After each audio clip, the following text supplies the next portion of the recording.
America में हो रही है खुल्लम खुल्ला बगावत।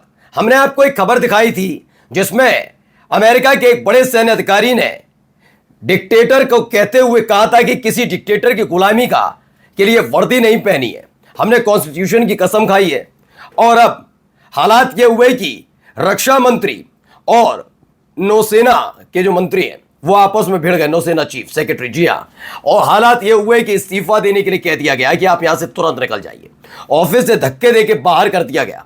ये हालात पैदा किए जा रहे हैं। सेक्रेटरी का जो ऑफिस है नेवी का, वहां से यूएस सेक्रेटरी को धक्के देकर निकाल दिया जा रहा है। जहां एक तरफ अमेरिका स्ट्रेट ऑफ हॉर्मूज के ठीक बाहर फंसा हुआ है कि वहां से कैसे निकले, वहीं नौसेना के बड़े अधिकारी के साथ की गई बदसलूकी, उससे पहले अमेरिका के एक बड़े जनरल का बयान, उसके पहले एक नया सर्वे जिसमें 62% लोग ईरान युद्ध के साथ साथ पोप के लिए की जा रही भाषाशैली के इस्तेमाल पर ट्रंप से बेहद नाराज हैं। तो वहीं ट्रंप तो चूंकि राष्ट्रपति हैं, उन्हें पद से हटाना इतना आसान नहीं होगा, लेकिन अब उनके दामाद को जेल की हवा खानी पड़ सकती है। और भी कई खबरें हैं क्योंकि ईरान और अमेरिका के बीच तो सीज़फायर खत्म हो गया। अब जब खत्म हो गया तो शुरू हो गए धमाके। कहां दिखाता हूं। नमस्कार, मैं हूं प्राज्वल गौतम और आप देख रहे हैं टाइम्स एक्सप्रेस। सबसे पहले जरा ये खबर देखिए। ये यूएस सेक्रेटरी ऑफ नेवी हैं, एक तरीके से चीफ माना जाता है नेवी का, जो नौसेना के चीफ हैं सेक्रेटरी। उनको जॉन सी पैलन से कह दिया कि आप यहां से निकल जाइए।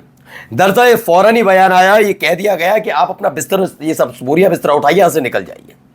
ये स्पष्ट बयान, has step down from his position effective immediately. कहा गया कि तुरंत जितना साजो सामान आपका दफ्तर में पड़ा हो, आपका निजी, उसे उठाइए, ब्रीफकेस उठाइए, तुरंत छोड़िए ऑफिस, तुरंत। अब आप कुछ नहीं है इस समय। दरअसल ये क्यों हुआ, ये देखिए। Secretary of the navy John C Phelan was fired after month of simmering tension with Secretary of War Pete Hegseth, according to WSJ। दावा किया जा रहा है कि दोनों के बीच किसी बात को लेकर विवाद हुआ था। विवाद के हालात यहाँ तक भी थे कि दावा तो ये भी है, तूतू महमी बहुत ज़्यादा बढ़ गई थी और इस तूतू महमी का असर पड़ता हुआ नजर आ रहा था। अब उसी को लेकर कहा है कि तनाव दोनों के बीच था। चाहे आप युद्ध सेक्रेटरी की बात करें या नेवी सेक्रेटरी की बात करें, दोनों एक दूसरे पर लांछन लगा रहे थे, आरोप लगा रहे थे। और देखते ही देखते पीट हेगसेथ के मुकाबले डोनाल्ड ट्रंप ने इन्हें यानी कि जॉन सी पेलन को बाहर निकालना ज़्यादा उचित समझा। फिलहाल इन्हें निकाल दिया गया है। इससे पहले आप जरा ये देखिए जो जर्नल हैं वो क्या बयान दे रहे हैं।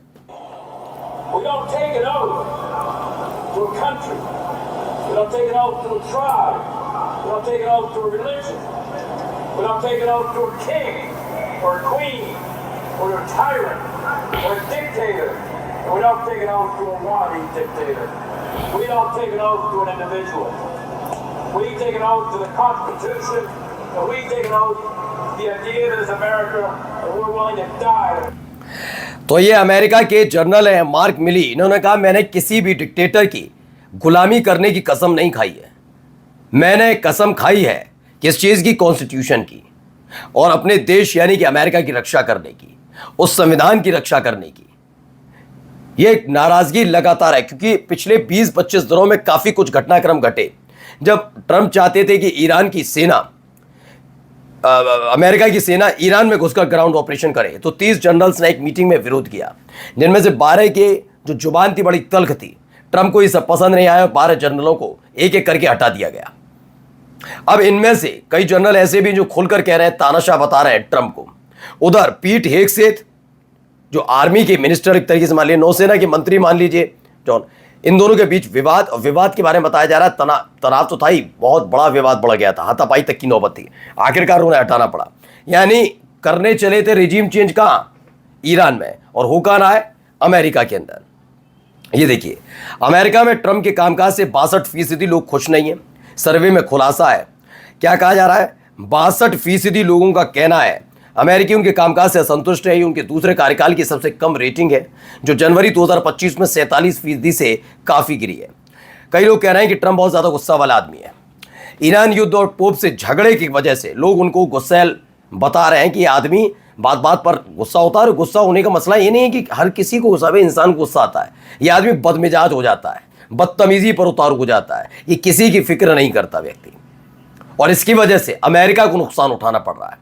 एक होता है कि जो गुस्से वाला व्यक्ति होता है वो सिर्फ अपना नुकसान करता है, लेकिन अब वो किसी देश का राष्ट्रपति हो तो वो अपने ही देश को बर्बाद कर देता है। तो अमेरिका के साथ ट्रंप वही कर रहे हैं, ये क्लियर है।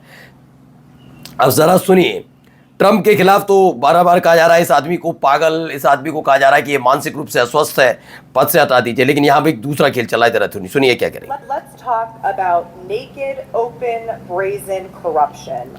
The Trump administration is guided and shaped by it, emboldened by what they can get away with, while the American taxpayer watches their own hard-earned paycheck siphoned away by ever-growing gas prices, groceries, rent, and healthcare.